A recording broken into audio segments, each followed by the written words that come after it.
मेरा प्रणाम।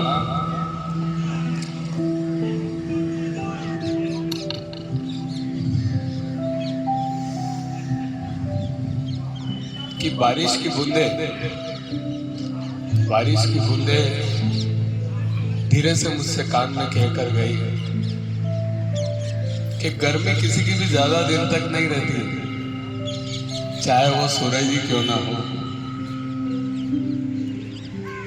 एक छोटा सा प्रसंग, एक छोटी सी कहानी। एक सेठ जी होते हैं, संत सेवा का काफी उनको रहता है, काफी संतों की सेवा करते हैं, साधु संतों की सेवा करते हैं। जो भी संत महात्मा शहर में आता उनको वो घर जरूर बुलाते हैं, उनकी सेवा करते हैं। एक बार एक महात्मा उस शहर में आए हुए थे, तो हमारे सेठ जी ने उनको भी आमंत्रित किया घर पे। सेठ जी ने उनकी अच्छी सेवा की, उनको भोजन करवा रहे थे। तभी सेठ जी को कुछ एक जरूरी काम याद आ गया, तो वो उस काम के लिए निकल गए। महात्मा जी भोजन कर रहे थे, जो सेठानी जी थी उनको भोजन परोस रही थी। भोजन करते करते महात्मा जी ने सेठानी जी से पूछा, ऐसे ही स्वाभाविक स्वतः ही कुछ सवाल किए। पहला सवाल उन्होंने किया, आपके कितने बच्चे हैं? तो सेठानी ने कहा, मेरे 4 बच्चे हैं। ठीक है, ईश्वर की कृपा से हमारे 4 बच्चे हैं। ठीक है। फिर दूसरा सवाल महात्मा जी ने पूछा कि आपके पास कितना धन है? बोले, महात्मा जी ईश्वर की कृपा है, बहुत सारे कारोबार हैं, कारखाने हैं और लोग हमको लखपति कहते हैं।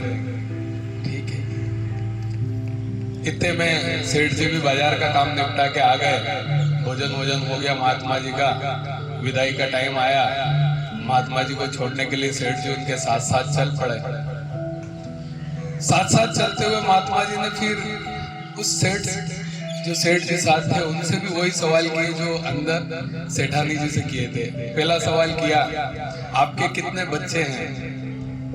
तो सेठ जी बोले, मेरा एक बालक है, एक बच्चा है। महात्मा जी मन ही मन सोचने लगे कि सेठानी जी 4 बता रही थी और मैंने घर में देखे भी 4 लड़के, फिर सेठ जी मुझसे झूठ क्यों बोल रहे हैं? ठीक है। उन्होंने फिर दूसरा सवाल किया कि आपके पास कितना धन है? तो सेठ जी बोलते हैं, मेरे पास टोटल 25,000 रुपए हैं। सेठ जी ने कहा, फिर क्यों झूठ बोल रहे हैं सेठ जी? महात्मा जी ने फिर एक क्वेश्चन और किया, आपकी उम्र कितनी है? तो सेठ जी बोले, मेरी उम्र 40 साल है। महात्मा जी बोले, पूरे बाल सफेद हो गए, 70-75 साल का दिख रहा है, फिर भी झूठ क्यों बोल रहे हैं? तो अब रहा नहीं गया महात्मा जी से। महात्मा जी ने कहा, मुझे लग रहा है सेठ जी आप झूठ बोल रहे हो, मेरी सब बातों का गलत जवाब दे रहे हो। तो बोले, सेठ जी प्रणाम करते हैं, निवेदन करते हैं कि झूठ बोलना तो वैसे पाप है, और आप जैसे संतों और महात्मा के सामने झूठ बोलना तो बहुत बड़ा पाप है, महापाप है। आपने जो पहला सवाल मुझसे पूछा कि मेरे कितने पुत्र हैं, वैसे तो वस्तुतः मेरे 4 पुत्र हैं, लेकिन आज्ञाकारी पुत्र मेरा एक ही है, इसलिए मैं उसी को पुत्र मानता हूँ। जो मेरी आज्ञा नहीं मानता उसको मैं पुत्र क्यों मानूं? ठीक है। दूसरा सवाल आपने मुझसे पूछा कि मेरे पास कितना धन है? मेरे पास लाखों रुपया है, मेरे कारखाने हैं, सब कुछ है, लेकिन मैंने मेरा आपको धन 25,000 रुपये ही बताया, क्योंकि अभी तक परमार्थ की राह में मेरा 25,000 रुपये ही लगा है। तो वही मेरा धन हुआ, बाकी धन तो मेरे सगे संबंधियों का, मेरे मरने के बाद सब उनका रहेगा, मेरा थोड़ी है। मेरा परमार्थ की राह में जो लगा, मेरे से जो खर्च हुआ परमार्थ की राह में, वो 25,000 है, इसलिए मैं 25,000 को ही अपना धन मानता हूँ। तीसरा सवाल आपने मुझसे करा कि मेरी उम्र कितनी है, और मैंने आपको बताया 40 साल। वैसे मेरी उम्र 75 साल है, लेकिन मुझे आप जैसे साधु संतों की शरण में आए हुए, आप जैसे साधु संतों की महात्मा की सेवा करते हुए 40 बरस हुए। 40 बरस पहले ही मैंने समझा कि जीवन क्या है और जीवन को कैसे जीना चाहिए, इसलिए मैंने मेरी उम्र 40 वर्ष बताई। तो महात्मा जी उसकी इस बात से बड़े प्रसन्न हुए।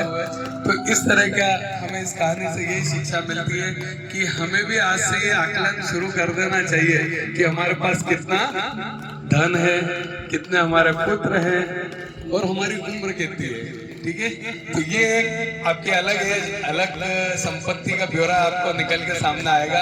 अपना अपना आकलन स्वयं कर सकते हैं, अपनी कॉपी खुद जांच। यही इस कहानी से शिक्षा मिलती है।